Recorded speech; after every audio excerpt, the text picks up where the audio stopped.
What's happening, my people? Welcome to Vertical Football Podcast and welcome to another edition of Match Day Preview Show.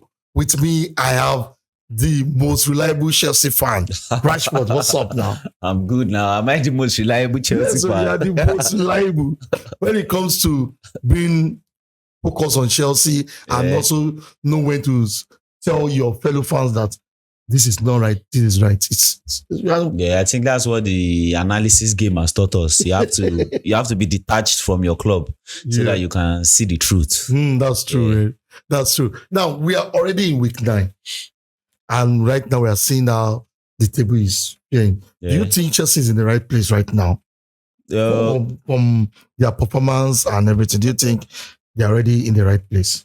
Yeah, performance, I think if we're going to use like the average performance, not the results, I think we should still be a little bit down from where we are, because there are some matches where we didn't actually play well, like the Fulham's match. Yeah, probably if the incidents there, the goal being cancelled, stuff like that did not happen, maybe it would have been something different. But it's still a fair position, being in number 5 at this point in time. It's still a fair position. It shows that there's room for improvement. Yeah. You guys are playing Sunderland. Rashford. Sunderland are tagged to be one of England's surprising team for the first time. And they are good with upsets. Yeah. And I want to ask, what do you think Maresca's game plan should be for going to this match? Yeah, I think we should just come out the way we have been playing in recent times. And I mean like last 2-3 matches, which is taking our chances very well, because you're coming to a Sunderland team, or Sunderland coming to Chelsea to play at the Stamford Bridge. Sunderland has given us a different vibe from how we see teams that come from the relegation, how they play. Because before, they try to just want to stay in the Premier League by packing the boss and hitting you on counter. But you look at Sunderland, I think I was checking their average possession last night, and the Sunderland team that just coming from the relegation is averaging 43% that is possession. Amazing. Like, that's massive for me, because even the regular teams there, I think they will be better than some regular Premier League teams. Even Crystal Palace did not average. I think they are around 30-something. So you're looking at this, they are comfortable playing the ball, and the way they are structuring themselves, putting Xhaka in the midst of all of these young boys, fast like players. It's just like the engine. So it's a very beautiful team, and I understand that some Chelsea fans now who have not necessarily watched these people might be of the opinion that our relegation team will just beat them and they'll just come out. But it's a very different ball game. But I think with the way we have played, looking at the way we played even in our last match against Nottingham Forest, we were sloppy in the back line, but when we got chances, we took the chances. So I think if we do that in this particular match, just keep the head up, get the passes quick and very sharp, precise, no mistakes. And when you get chances, take your chances. So I think we'll do well. And also there have been a lot of side talk, and other fans have been tagged Chelsea the red card FC. Do you think that is a fair assessment for you guys? Yeah, definitely. They are right now, because who gets 5 red cards in 5 matches is insane. Really? Yes, it's insane. But the last red card, do you think was really... No, I think that was an individual error. But there's one part to it I feel like, okay, you might be showing too much of passion. Oh, I'm a defender, I want to keep clean sheet. But you just understand that this guy is running to the post. He's still even in half line. He's not even in your half. He's not even in your own half yet. What are you protecting in 90 plus? Does one goal count as 3 goals? We are leading 3-0. Just allow the guy pass and let him go. So I think it's discipline issue. The boys needs to talk to themselves, because I don't see why the coach needs to start. Oh, you don't need to collect red card. You are the one that understand that you don't have to collect red card. Exactly. I think it's personal for them. They need to do something about it. Yeah, that's real. And one more thing before we go to the team lineup that you want to give us today. I want to ask, this Kopama's loophole, do you think Chelsea can adapt for the next 6 weeks without Kopama? Yeah, as hard as it is to say, because Kopama is very unique.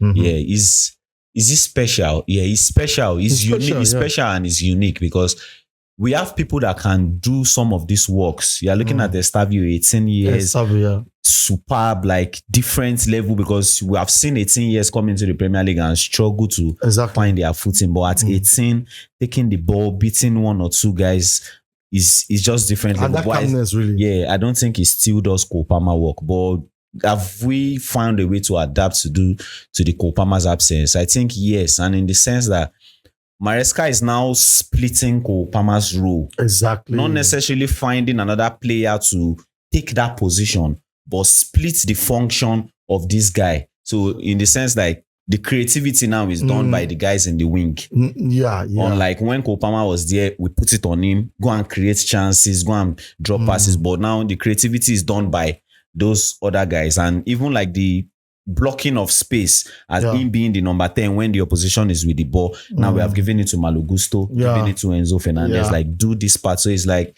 splitting the work. It's now a collective work instead of a personnel work. So I think he has found a way to. And we are seeing more of Casedo go nowadays. Yeah, I'm very, very happy for that guy, because I was even here in the last Champions League match. Somebody was saying he averaged just 1 goal in a season. Yeah. And now all of a sudden in like 10 matches, he has scored 4 goals. 4 goals. Like it's massive upgrade. I'm always happy that we got to that guy.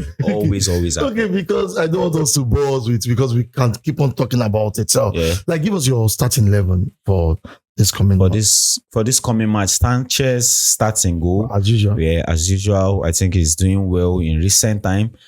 In the back line, I think that's where our problem is. Right and left secured Cucurella and Rhys James, because Malo Gusto is on red card. Yeah. So in the central position, I'm always confused when it comes to who to play in the central position. But I want to see more of Tyree George. But I said Tyree George, Achimpong rather. I'm sorry, Achimpong.